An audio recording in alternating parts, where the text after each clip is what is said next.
Hello, and welcome back to another episode of SkyrimPlus. Today, I'm playing Oblivion Remastered, and I'm featuring Abandoned House Player Home by WitherAwayyy. To find it, we'll start at the Imperial Prison Sewer, where you exit the tutorial. You'll travel east along the Blue Road before reaching Cheydinhal. You'll want to enter the East Gate, and next to the Chapel of Arkay, you'll find the Abandoned House Player Home. This map marker will be on the map as soon as you install. To start out, I figured I'd show you a little of the city. We're by the stream that runs through town, and you can see the side of the Great Chapel of Arkay and those gorgeous stained glass windows. And as we get turned around, here's some beautiful flowers. Look at that grass. Check out that level of detail on the stone wall, and remember that this is vanilla. We'll cross this covered bridge with the ivy and attractive purple roof. I bet you this guard will try to say hi. Morning. Told you, you owe me a like now. And now we'll take this cobblestone road into the heart of town. Check out these butterflies enjoying the flowers. It's great to have life back in Cyrodiil again. And as we round the corner, check out this amazing statue. And behind it is the Great Chapel of Arkay. It's towering. And look at those windows. Can you imagine living near this? Well, now you can. We're just a short walk away from here. You just have to ignore some lack of curb appeal. But before you say no, notice it does have a nice tree and some flowers growing alongside it. But you may want to take down those boards and get your gate repaired. Okay, let's head inside. And here we are inside of our new home. It's decorated really nicely for an abandoned house. Look at the lighting, the bugs sure like it. And there's the door to the basement. You have tons of barrels and crates and chests to store your things. You even have a coffin. You've got some cute pumpkins. And then you have some dilapidated items like that knocked over table and this dilapidated chest. That pumpkin looks like it might be past its expiration date too. As we move towards the front, we have some dressers for clothing, and some include outfits. And on the top of the dresser on the left, you have some gauntlets of lockbreaking, which could come in handy later. And then we have some more barrels and sacks for storage on the side. Now that we've seen the main level, let's go explore the basement. Now we're entering the basement.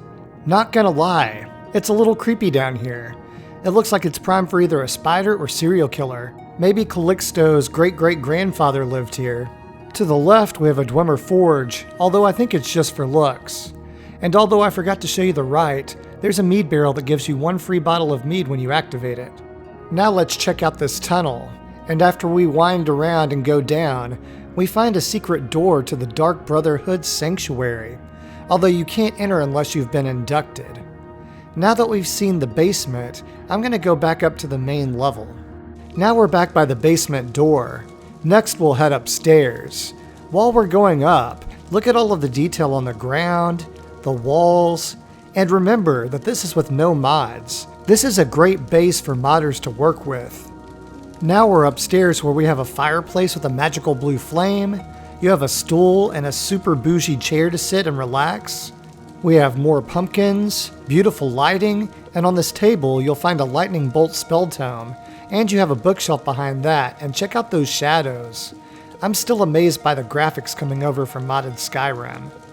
Next, we have a crafting area with altars of enchanting and spellcrafting. There are some more storage containers and some Vulcan stones laying on that crate.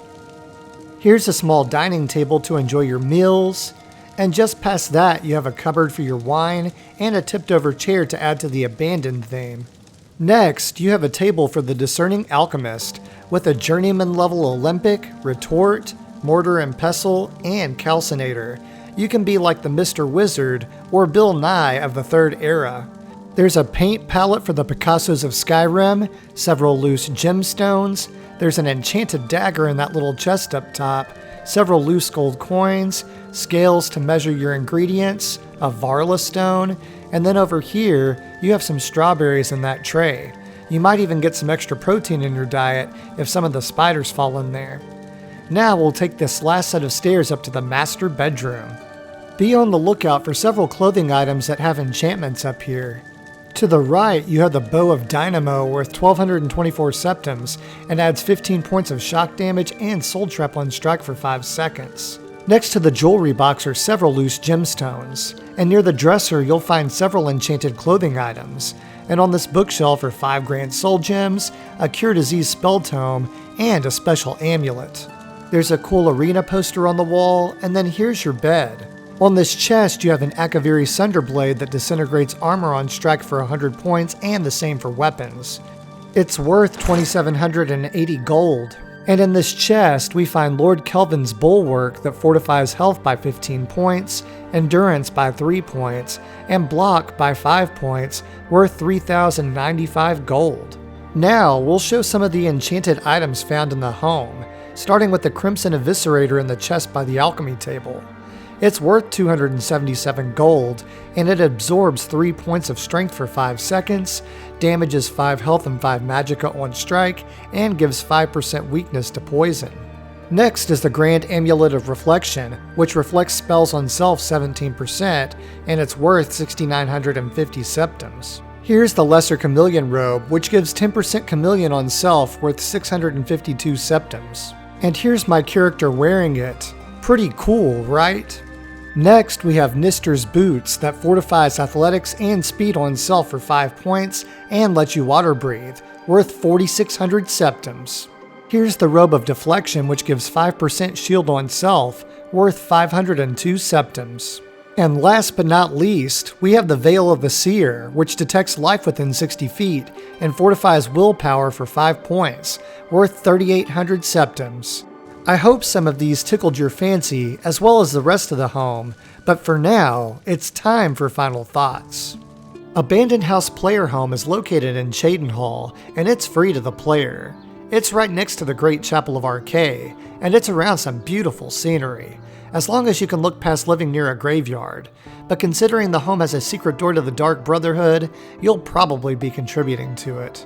The home is especially well cluttered compared to other available home mods, and it has really nice lighting. It offers a bed for your rest, enchanting and spellcrafting altars, an impressive alchemy table, and a slew of different enchanted items. If you're looking for a home within the city and don't mind a few cobwebs, Abandoned House Player Home might be right up your alley.